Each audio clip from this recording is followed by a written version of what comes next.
There were 4 minor leaguers who were suspended for tactified substances. Baseball is going to start cracking down on this. The spider tack is the actual, substance that I guess they're really honing in on. And, Gerrit Cole, who's been as good as anybody outside of Jacob deGrom in baseball for a while now, he's up there with spin rate, and his history, the analytics behind, what he was with Pittsburgh, which was a really talented pitcher on a bad team. And then he goes to Houston. He basically becomes an immortal with a great team that is also known for cheating, to be honest with you. Digital cheating. And, there's also been a lot of connections to the increased spin rate there based on the substances, spider tack and others. And now we have a situation where Josh Donaldson, who plays for the Twins, really good player, formerly the A's, etc., Blue Jays, good player. Josh could play. Josh is out there saying now, last week, hey, listen, Gerrit Cole, I don't think it's a coincidence that he had a rough outing, which he did last time out. His spin rate's down, and basically indicting Gerrit Cole and strongly implying, saying, well, now that baseball's got the big lens out and they're trying to find those who are, shall we say, less than authentic in their achievements, Gerrit Cole preemptively being aware of that maybe took some measures last time out, hence the correlation to the significant decrease in RPMs for his 4 pitches across the board. As much as I would love to have heard that from Gerrit, and we'll play the whole cut in its entirety in a moment, I would have loved to have heard that. If he was dabbling, and I think there's a very good chance that he was, it's better than Rafael Palmeiro wagging defiantly his finger in Congress's face, or Sammy Sosa leaning on an interpreter, or Mark McGwire just overtly lying to Congress and us by extension. No, he takes steroids. Me? What do you think? Why would I do that?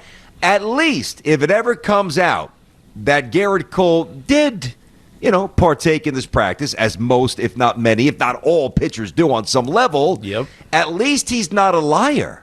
Yeah. So it's not the worst tactic. Yeah. No, you're right. It's better to be caught kind of trying to dodge the question than outright lying about it. You know what the problem was for Gerrit Cole? The question. What did he say? Well, you know what the problem was, BT? The question was dead on specific. It's the way you asked the question. No, forget that. If he had said, hey, Gerrit Cole, have you ever used, and I keep bringing this one up because this is what we used in the NFL. Have you ever used Tough Skin? And he hadn't, he could just say, yeah, no, I've never used Tough Skin. Okay. Right? And it wasn't like, have you ever used a tactified substance, which also you could have dodged easily. But when you say, I think that's tougher to dodge because it could be below spider tack. But the reason I think he was caught so off guard is because he said, have you ever used spider tack? Right? Which was like, I know you have. Yeah. I want to see what you say. You know what I mean? Yeah. Right? So if it's generic, it's easier to dodge. Like you can just, no, I don't use that stuff. What are you talking about? Right? Spider tack could be used for, I don't know, something else. Like, I don't know, help my pants stay on correctly. Who knows, right? But when you say it specifically, it puts you like immediately into the crosshairs, and he didn't know how to get out of it. Man, what a question. I mean, that's going for the heart. That is a stake to the heart. And listen, I can't tell you how many times I've been in rooms as, when I was actually, I was never a reporter, that, but a lot credentialed. I mean, been in a ton of press conferences, and Tiki's a former player, has been asked a million questions. The worst is, there's a couple things I can't stand, and you alluded to this ironically the other day.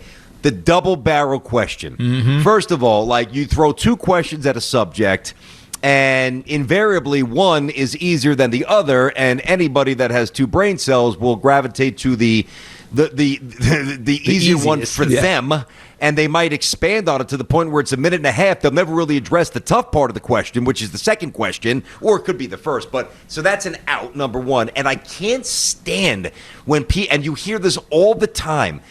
That reporter could have very easily said, Garrett, there's some people who think that you might be using a substance, or, Garrett, there's some chatter in the baseball community that you might be among those who. No, don't say people you. Just ask the question. Yeah. I can't stand when people hide behind a direct question, which is uncomfortable, and I get it because I've asked them, and I admit it's not easy.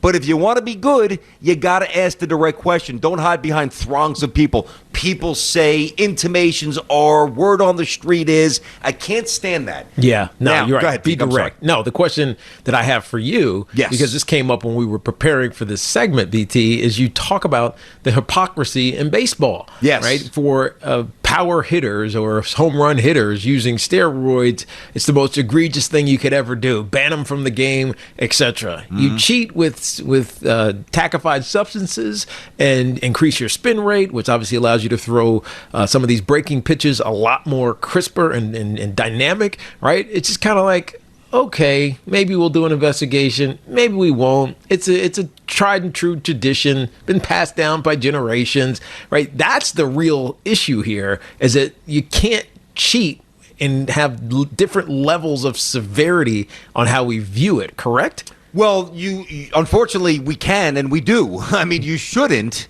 but I believe that does exist. Yeah, I tweeted this about 6 hours ago. I wrote earlier today. I wrote, where is it? Oh, there it is. Have to love the hypocrisy within MLB. Hitters cheat. This is going back to the early steroids. Hitters cheat, fans revel in the offensive explosion, and they bury their collective heads in the sand for decades, obviously implying money. Pitchers cheat, offense wanes, fans revolt, and suddenly they police the game with great vigilance. What a coincidence. Now, this is where it gets really spicy. It's one thing to have, like, these innocuous claims like, off the record or intimations again. But when Josh Donaldson, where's the exact quote? Josh Donaldson said, he said, I just had it too. For some reason that disappeared. I can't find Donaldson's quote. But Donaldson publicly questioned his decrease in spin rate, right? Yes. And that's one of the reasons why he was asked this question. Now, he just pitched, and his last time out against the Rays, June 3rd, that would have been. He did not pitch well. 5 runs over 5 innings by far. And it's funny, because I was watching that game, as I watch almost every Yankee game, and early on in the broadcast, I know it was obviously Kay. I'm pretty sure Cone was in the booth. I think it was Cone. Whomever was the analyst. Could have been Flaherty. It may have actually been Flaherty that series, now that I think about it. Flaherty said, it was Flaherty. He said, Garrett Cole's got nothing. This is in the first inning. You can tell he's reaching, he's searching, and he, as a former catcher, he knew it, and he got lit up a little bit, and he gave up those 5 runs. And they were able to obviously extrapolate the spin rates. Now, listen to this drop, this dippage. 125 rotations per minute on his 4-seam fastball, drop. 78 RPMs on his curveball, 77 RPMs on his changeup, and 48 RPMs on his slider. This according to Baseball Savant, which obviously is an in-the-weeds awesome website that I like, but I'm not sure how many people go to it. It's it's nerdy stuff. I mean, that's deep stuff. But that's important, because if you want to levy criticisms and or basically infractions and crimes, then you've got to have some sort of evidence. And while it could be chalked up as a rough outing for Gerrit Cole, I guess, the timing is incredibly suspicious, as per Josh Donaldson's comments about the 4 minor leaguers suspended, and the oncoming onslaught of crackdown against substances in baseball. Yeah, here's exactly what he said, BT. Is it coincidence, his quote, is it coincidence that Garrett Cole's spin rate numbers went down after 4 minor leaguers got suspended for 10 games? There you go. Is it possible? I don't know. Maybe. At the same time, with this situation, they've let guys do it. So basically, Josh Donaldson saying Major League Baseball, to your point about the hypocrisy of it, have basically turned a blind eye. Now, we've seen them take pitchers' hats and stuff. Forget who the pitcher for the Cardinals was. I can't remember what. Flaherty, yes, exactly. Took his hat. Obviously, the minor leaguers were the big ones, but we never.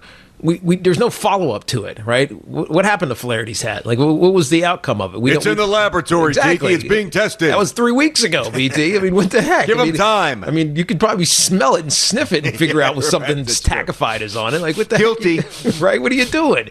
Guilty. It's not like you got to send it away for a lab like you do a blood sample when you're taking HGH or steroids or something. It's just, Major League Baseball is, in some ways, actively condoning this by not cracking down on it. They did it in the minors. but they haven't done it yet. No, it's coming, though. It's coming in Major League Baseball. It's coming. It's coming. It's coming to Major League Baseball because there's too many teams that are hitting 220. I mean, every night. And it's not just the Yankees who have the second worst average in the American League. Yankees won last night, but, I mean, the Yankees, I believe, have some real deep-rooted issues. Like, I'm not convinced the Yankees even win 90 games this year and make the playoffs. I'm just not. Now, it helps that Luis Severino, their former ace, is on the mend. But if they don't start hitting, it doesn't matter if they have 5 Gerrit Coles. They're going to lose 2-0 every game. Yeah. The Yankees' offense is impotent, and there's a lot of teams. I challenge you, and you can do it now. You don't have to wait. It's not like you have to wait for the paper tomorrow like the old days. Go to CBSSports.com, all right? You know, in the next couple of hours or whenever you have a free minute, or if you just want to kill some time at work, pretend your boss and think you're doing something meaningful. Doing some deep research on that next analytical product we have. James, what are you doing at your desk? I'm doing research for Tiki and Tierney. Oh, I love that show. Nice. Tell me what you find. And go through every box score from last night, right? And I guarantee, now in some situations you'll find 3 or 4 instances where guys are sub 200. Every major league lineup has multiple guys hitting below the Mendoza line. Yeah. Now, is it just, well, everybody's trying to get, arc on the swing to lift the ball up? I mean, that's part of it. Yeah. Is it the new composition of the baseball? I mean, maybe. But somebody said, I think it was Castellanos said recently, and it's a great encapsulation of how hard it is now to hit, right? The shift is also an issue. There's a multitude of issues. But Castellanos said, for a long time it was just, who had the best stuff and who had best command of the zone. Now it's who throws the filthiest, nastiest non-strike. Like there's pitches that look like wiffle balls now that you simply can't hit. Yeah. And you mix in now guys throwing 95 minimally, you're going to have guys hitting 2 bills. So I'll tell you what I would do if I'm Gerrit Cole. First pitch, I'm throwing on the Josh Donaldson's chin tonight. It's the first thing I would do. He won't do it. But I think that should be done. Can you imagine in the old days, whether it's Roger Clemens or Drysdale, I know, here we go, the old days, or Bob Gibson or Donaldson's going yard on him. Watch. First, he's going yard on him. Second pitch. What? Pitch, going yard? Pitch. Watch. Watch. That's what's going to happen. He's going to be so pissed. He's not going yard. Gerrit Cole is going to try to throw a 98-mile-an-hour fastball just to make him whiff past it. He's going to be ready for it going out the left field fence. Well, to your point, if he squeezes the baseball too hard, which is what he might try to do to shove it down his throat and strike him out, that's when you lose movement. The harder you grip a baseball, the less it's going to move. So that would be, and I'd have to think that he's aware of that because he's Gerrit Cole and he's 30. But I would dust one inside. I really would, especially if I'm innocent. Think about that. If somebody levies an accusation. Well, do you think he is? You think Gerrit Cole No, I think he's partaken in some sort of tactified substance, like everybody. Of course. Hey, listen, you work with a guy who is not above. I did this last time I played. Who is not above. If things aren't going well, like I'm a stickler for healthy lips for whatever reason, right? So I always got a little Vaseline, right? Actually, I used to have chapstick, but chapstick actually makes it worse. Yeah. So whatever. So I usually have a thing of Vaseline, and I keep a thing of Vaseline in my golf bag too. I wasn't hitting it too far off the tee. I slapped it right on the face of my driver when nobody was. No, I'm not playing for money, so it's no big deal. I'm not playing for anything, but I get it. I mean, if I that stops the spin, by the way. No, well, it stops the spin, but it also serves as a little bit of like a springboard, yeah. You know what I mean? Yeah. It increases. It makes your errant shot less errant, but it also gives you some rebound, like a reverb, I should say. Yes. Here's what it really probably does: nothing except give me peace of mind. Exactly. Which really ends quickly when the shot is actually hit next. But the point is, we're all reaching into our bag of tricks, and until somebody either calls you out on it or you really get pinched, and I wouldn't do that if I'm playing an event. I wouldn't even think to do that in an event, but. Things are changing right now. And the numbers from the last game, 125-mile rotation drop on the heater, 78 on the curve, 77 on the changeup, 48 on the slider. Those are real, tangible numbers that we can dissect. If it happens again tonight because he's not using some sort of substance, number one, then the Yankees have a lot of issues because then their season's really over. You're right. And one of the great pitchers is going to look pretty bad if that doesn't end soon. We'll see. No, but do I think he's done it? Yeah, a little bit. I mean, I don't know if it's been what is it called? Spider tack? Spider tack. Tack. I don't know if it's that, but sure. I think it is. Yeah, probably would he be. got stumped. He got stumped by the specific nature of the question. Yeah, he did get stumped. He got Humpty Dance stumped. He was stumped hard. He didn't know what to say. Come on, Garrett. Simple question, yes or no? Stop what you're doing. Yeah. Better to be a little, nebulous than to be an overt liar in 5 years. Agreed. Or in 5 days or in 5 weeks. Like, you're not Rafael Palmeiro, you're not Big Mac, you're not Sosa, who suddenly couldn't speak any English, had the interpreter on Capitol Hill. Like, that will forever be, that's just gross. I remember I was actually on a golf trip, and before we played that day, we watched that entire hearing. And it was, it's forever seared in my mind. And I actually believed some of these guys. They were so believable. At least Gerrit Cole didn't lie. Yeah. Now he's got to fix it if he's actually been doing it. We'll see. Thanks for watching. Make sure you like and subscribe, and don't forget to hit that bell to be notified when we drop fresh content.